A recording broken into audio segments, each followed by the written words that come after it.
মানবতার কল্যাণে কাজ করা, দেশের শিক্ষা খাতে অবদান রাখা, খেটে খাওয়া মানুষের জীবনমান উন্নয়ন করার লক্ষ্যে ২০২২ সালে ফারদিন হাসান ইরামের হাতে প্রতিষ্ঠিত হয় স্বপ্নছোয়া ফাউন্ডেশন।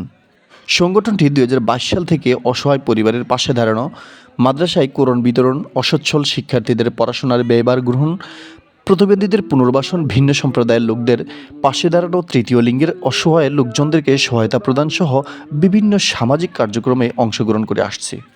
গত ২৫শে মার্চ মঙ্গলবার হাজী শরীয়তুল্লাহ কলেজ মাঠে প্রায় ১৫০০ লোকজনের মধ্যে ইফতার বিতরণ ও দোয়া মাহফিলের আয়োজন করা হয়, যেখানে অংশগ্রহণ করেন বিভিন্ন মাদ্রাসার শিক্ষক শিক্ষার্থী, ভিন্ন ধর্মের লোকজন, তৃতীয় লিঙ্গের লোকজন এবং বিভিন্ন খেটে খাওয়া মানুষজন। এ সময় বক্তব্য রাখেন অত্র সংগঠনের প্রতিষ্ঠাতা ও বর্তমান সভাপতি ফারদিন হাসান ইরাম সর্দার।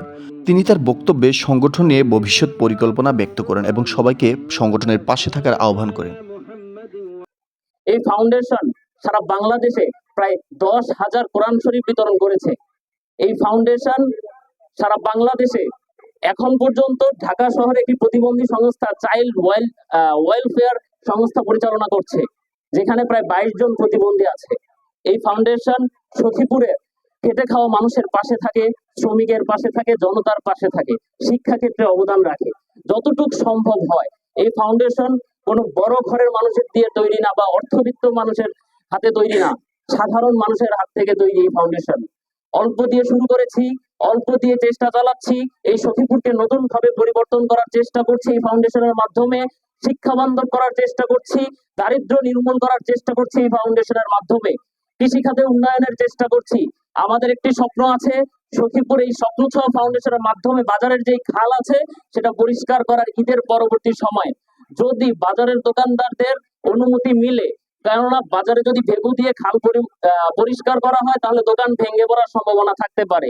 যদি দোকান মালিক সমিতি বা বাজার মালিক সমিতির অনুমতি থাকে তাহলে আমরা ইনশাল্লাহ ঈদের পরে বাজারের খাল সম্পূর্ণ পরিষ্কার করে দেব, প্রশাসনের অনুমতি সাপেক্ষে ইনশাল্লাহ।